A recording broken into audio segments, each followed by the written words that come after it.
जी हाँ, स्वागत है आप सभी का हमारे यूट्यूब चैनल पे। आज हम आपको द इंस्टीट्यूशंस ऑफ इंजीनियर्स को जो रॉयल चार्टर की ग्रांटिंग हुई है लंदन के द्वारा, प्रिवी काउंसिल लंदन के द्वारा, उस पे हम आरटीआई रिप्लाई के थ्रू गवर्नमेंट ऑफ इंडिया के व्यूज के बारे में जानेंगे तथा उसके हम पूरे सबूत और प्रूफ दिखाएंगे जो आरटीआई लगाने के बाद उसकी रिप्लाई आई हुई है। रिसेंट समय में इसको लेके काफ़ी चर्चा होती है, इसलिए हमने इस पे वीडियो लाए हुए हैं। तो वीडियो क्लास तक बने रहेंगे तो आपके सारे सस्पेंस दूर हो जाएगी। जानकारी के लिए आपको बता दें कि प्रिवी काउंसिल लंदन के द्वारा जो है कि इंस्टीट्यूट ऑफ इंजीनियर्स को 1935 में रॉयल चार्टर की ग्रांटिंग मिली थी। ओके, तो चलिए वीडियो को शुरू करते हैं। सबसे पहले आपको बता दूं कि लोगों को सबसे पहले सस्पेंस ये होने लगा था 2015 के आसपास में द इंस्टीट्यूशन ऑफ इंजीनियर्स ने एक नोटिफिकेशन निकाले थे जिसमें इंजीनियरिंग रेगुलेशंस के लिए कुछ विज्ञापन था। उसमें उन्होंने लिखे हुए थे royal charter deemed equivalent to act of parliament, मतलब एक्ट ऑफ पार्लियामेंट के बराबर है। तभी से लोगों में काफ़ी सस्पेंस है। इसी सस्पेंस को दूर करने के लिए हमने रिप्लाई आरटीआई लगाए हुए, उसके हम आपको रिप्लाई को दिखाएंगे। ओके, तो आप 2015 के नवंबर की वेबसाइट पे जाएंगे आप आईआई की। जैसा कि हमने आपको पहले कई बार बता चुके हैं, वेब आर्ची के थ्रू किसी वेबसाइट को आप बैक में जा सकते हैं अगर वो वेबसाइट 1 साल से ज़्यादा पुरानी है। ओके, इस साइट के जब आप पुराने जाएंगे तो आपको यहाँ पे मिलता है रेगुलेशन ऑफ प्रोफेशनल इंजीनियर्स। ठीक है, इस पर जब आप क्लिक करेंगे तो आपको ये ऊपर का विज्ञापन दिखता है। ठीक है, जिसमें लिखा है royal charter equivalent to act of parliament. ठीक है, ये आपको डिटेल दे देंगे, डिस्क्रिप्शन में आप चेक कर लीजिएगा। इन दो साइटों पे जाएंगे तो आपको मिल जाएगा। ठीक है, आप इस वेबसाइट पे जाएंगे, इसके बाद इस पीडीएफ पे जाएंगे तो आपको इन्फॉर्मेशन मिल जाएगी। अब चलिए हम आपको इसके आरटीआई के बारे में बताते हैं। जैसे हमने आरटीआई सबसे पहले जो लगाई वो हमने मिनिस्ट्री ऑफ पार्लियामेंट अफेयर को लगाई, क्योंकि मामला क्या है, एक्ट ऑफ पार्लियामेंट का है तो रिस्पॉन्स भी एक्ट ऑफ पार्लियामेंट का रहेगा तो ज़्यादा जेन्युइन माना जाएगा। ठीक है, तो हमने यहाँ पे लगाने के बाद इसकी जो ट्रांसफ़र होती है फाइल, वो मिनिस्ट्री ऑफ एजुकेशन के जो है डिपार्टमेंट हायर एजुकेशन पर ट्रांसफ़र हुई। तो उसका रिप्लाई आया the matter is not under the preview of ministry. ठीक है, क्योंकि जो एजुकेशन मिनिस्ट्री है उसके अंडर में द आईआई का क्या है, रॉयल चार्टर उसके सुपरविजन में नहीं आता है, इसलिए मिनिस्ट्री का रिप्लाई यही आया the matter is not under the preview of the ministry, the CPI is unable to furnish any information regarding this. Royal charter के बारे में मिनिस्ट्री ऑफ एजुकेशन द्वारा कोई भी रिप्लाई नहीं दिया जा सकता क्योंकि इसके सुपरविजन ऑब्जर्वेशन में नहीं है।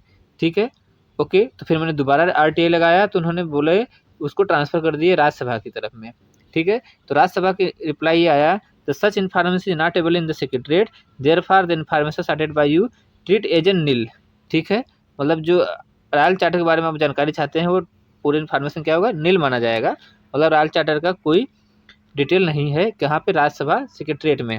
ओके, तो यहाँ पे जानकारी थी कि जो पार्लियामेंट होता है, जो एक्ट पास करती है, वो एक्ट पास करने के बाद रेस्पेक्टिव मिनिस्ट्री को दे देती है। जैसे अगर हम पार्लियामेंट से या यूजीसी जेट के बारे में पूछे या आईसीटी जेट के बारे में पूछे या एनसीटी एक्ट के बारे में पूछे तो क्या है, वो एक्ट पार्लियामेंट से पास होती है लेकिन जिम्मेदारी किसे दे दी जाती है, रेस्पेक्टिव मिनिस्ट्री को दे दी जाती है। उसी तरीके से आईआई एक क्या है, एजुकेशन से जुड़ी हुई है लेकिन उसका respective information department of higher education में नहीं है। ओके, करंट इन्फॉर्मेशन आपका यही है। ठीक है, तो फिर मैंने अगली इन्फॉर्मेशन दूसरा निकाली डिपार्टमेंट ऑफ लीगल अफेयर से। तो डिपार्टमेंट ऑफ लीगल अफेयर का कहना है this department have not given legal advice to private individuals. मतलब ये जो डिपार्टमेंट है लीगल अफेयर है, जैसे उसी चीज़ का इन्फॉर्मेशन दे सकती है जो गवर्नमेंट सिस्टम होती है। प्राइवेट इंडिविजुअल चाहे हम हो या आईआई हो, उसे कोई इन्फॉर्मेशन या कोई भी ओपिनियन नहीं देती है। ठीक है, तो ये हमारी 4 आरटीआई थी। आप समझ गए होंगे इस बात को कि भारत सरकार के किसी भी मिनिस्ट्री या मंत्रालय में इसके बारे में सुपरविजन और ऑब्जर्वेशन नहीं है। ठीक है, एक चीज़ आपकी और जानकारी के लिए बता दूं, भारत में जैसे 50 से ज़्यादा मिनिस्ट्री हैं, सबके काम बटे हुए हैं। काम जो बटे होते हैं वो एक रूल होता है transition of the business rule और एलोकेशन ऑफ बिजनेस रूल। ठीक है, उस वो एक कैबिनेट सेक्रेटरी के द्वारा सभी मंत्रालयों के काम बांटे जाते हैं। तो उसके पीडीएफ में अगर आप देखेंगे तो रॉयल चार्टर को ऑब्जर्वेशन सुपरविजन के लिए कोई भी मिनिस्ट्री या कोई भी डिपार्टमेंट जिम्मेदार नहीं है। मतलब ये स्वतंत्र चाहे जैसे चलना हो चल ले, इसकी इच्छा है, लेकिन गवर्नमेंट सिस्टम की तरफ से कोई भी से क्या है, ऑब्जर्वेशन नहीं है। ओके, जब ऑब्जर्वेशन ही नहीं तो इक्विवेलेंट कैसे हो सकता है, आप अपने हिसाब से समझ सकते हैं। ठीक है, अब आपको हम अटैचमेंट और सारे रिप्लाईज दिखाते हैं। ठीक है, सबसे पहला आरटीआई हमने लगाया था 20 नवंबर 2021 को, 20 नवंबर 2021 को मिनिस्ट्री ऑफ पार्लियामेंट को। ठीक है, मिनिस्ट्री ऑफ पार्लियामेंट को लगा। क्वेश्चन मेरा क्या था कि please tell me the year wise effort the institute of engineers to request Indian parliament to enact the separate status granted the institute of engineer a statutory body corporate. हमने यहाँ पे एक कोशिश की कि आईआई के द्वारा कितने बार एक्ट पास कराने के बारे में प्रयास कराए गए, उसके बारे में आप डिटेल दीजिए। ठीक है, तो अगर एक्ट पास हुआ होता पहले से इक्विवेलेंट होता तो पहले बता देता कि royal charter equivalent to act of parliament.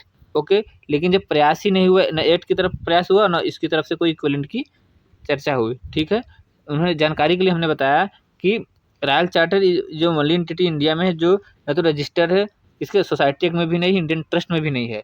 Company act जो आज़ादी के बाद का कंपनी एक्ट है उसमें नहीं, 1956 या 2013 में नहीं है। ठीक है, तो रिप्लाई यही आया कि उन्होंने ट्रांसफ़र कर दिए डिपार्टमेंट ऑफ हायर एजुकेशन को।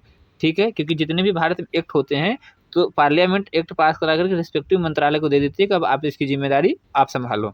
ठीक है, लेकिन रॉयल चार्टर अगर इक्विवेलेंट है तो उसका क्या है, इक्विवेलेंट अगर होता तो उसे क्या, तो मिनिस्ट्री ऑफ एजुकेशन को जिम्मेदारी दे देता है, लेकिन जिम्मेदारी नहीं दिया, मतलब वो एक्ट ऑफ पार्लियामेंट के बराबर में है ही नहीं। ठीक है, ये जहाँ तक मेरा ओपिनियन है और जो आरटीआई के कन्फर्मेशन बता रही है।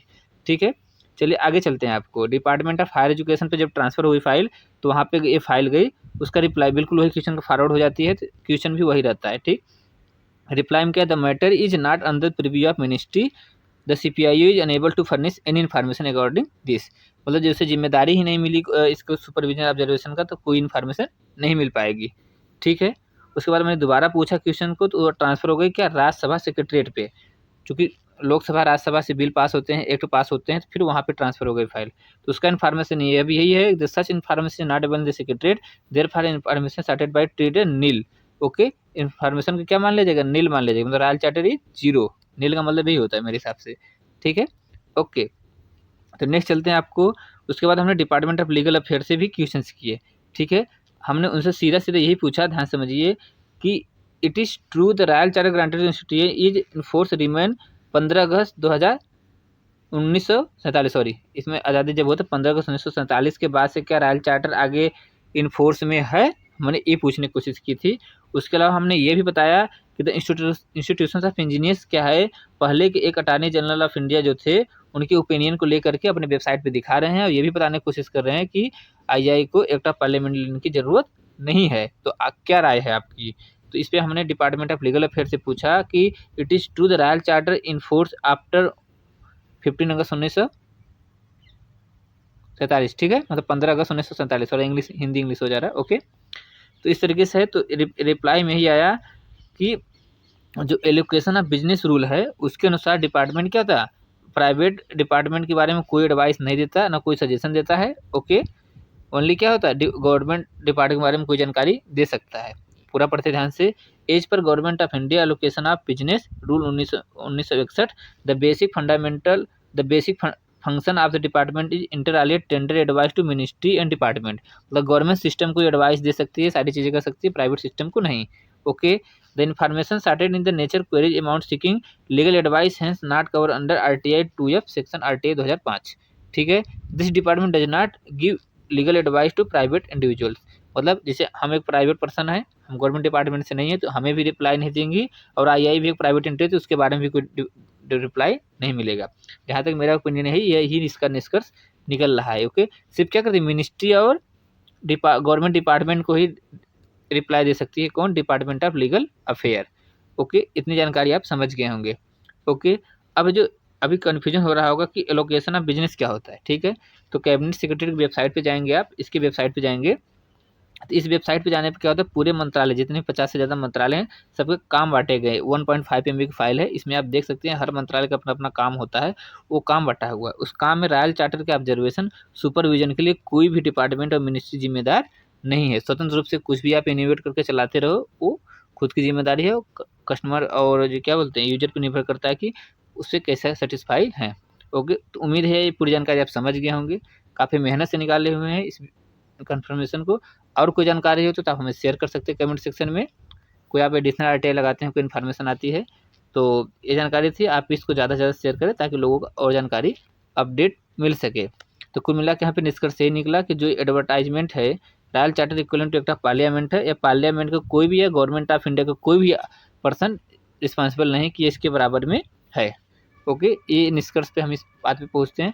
बाकी आपका क्या कमेंट सेक्शन में आप बताइएगा, उसका क्वेरी आंसर देने की पूरी कोशिश करेंगे। लेकिन ध्यान रखिएगा, क्वेरी अगर आज आप करेंगे, रिस्पांस अगर हमें लगता है कि कोई एविडेंस होगा तो रिप्लाई दे पाएंगे, नहीं तो चीज़ों को सही रिप्लाई देने के लिए सही एविडेंस की ज़रूरत पड़ती है। उसे जुटाने में हो सकता है 1 महीने, 3 महीने, 6 महीने लग सकते हैं। उसके बाद आपको रिप्लाई ज़रूर देने की कोशिश करेंगे। मिलते हैं नेक्स्ट वीडियो में, तब तक के लिए जय हिंद, जय भारत।